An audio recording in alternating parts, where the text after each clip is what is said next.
ఇప్పుడు no cost cough syrup తో 60 రూపాయల విలువ గల ఇన్హేలర్ పూర్తిగా ఉచితం. దెబ్బకి దగ్గు జలుబు మాయం. ఏపీ అసెంబ్లీలో 2026-27 ఆర్థిక సంవత్సరానికి సంబంధించిన వ్యవసాయ బడ్జెట్ను మంత్రి అచ్చెన్నాయుడు ప్రవేశపెట్టారు. వ్యవసాయం లాభసాటిగా మారితేనే గ్రామీణ ఆర్థిక వ్యవస్థ బలోపేతమవుతుందన్నారు. రైతులను రాజులుగా చేయడమే లక్ష్యంగా ప్రభుత్వం పనిచేస్తుందన్నారు.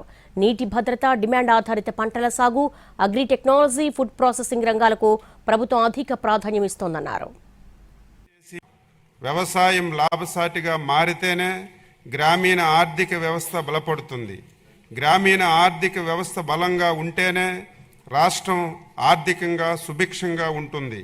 రాష్ట్ర ఆర్థిక సౌధానికి మూల స్తంభంగా నిలిచిన వ్యవసాయ రంగాన్ని మరింత పటిష్టం చేసి రైతును రాజుగా నిలబెట్టాలనే సంకల్పంతో గౌరవ ముఖ్యమంత్రి శ్రీ గారి నాయకత్వంలో ఎన్డీఏ ప్రభుత్వంలో వ్యవసాయ అనుబంధ శాఖలు మరింత పురోగతి సాధిస్తున్నాయి.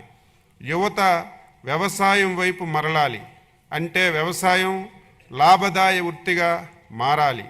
రైతును రాజుగా చేయడానికి గౌరవ ముఖ్యమంత్రి గారు రైతన్న మీకోసం కార్యక్రమాన్ని ప్రారంభించారు. ఇందులో పంచసూత్రాలైన నీటి భద్రత, డిమాండ్ ఆధారిత పంటలు, అగ్రిటెక్, ఫుడ్ ప్రాసెసింగ్, ప్రభుత్వం 2026-2027 సంవత్సరం గాను 6,600 కోట్ల రూపాయలు బడ్జెట్లో ప్రతిపాదించాం. ధాన్యం సేకరణకు సంబంధించి పాత బకాయిలు 1,674.47 కోట్ల రూపాయలు చెల్లించి రైతులకు ఆదుకున్నాం. గత ప్రభుత్వం రైతుకి ఉన్న చేదు అనుభవాలను తొలగించి 2025-26 సీజన్లో 51 లక్షల టన్నుల ధాన్యం సేకరణ లక్ష్యంతో పనిచేశాం.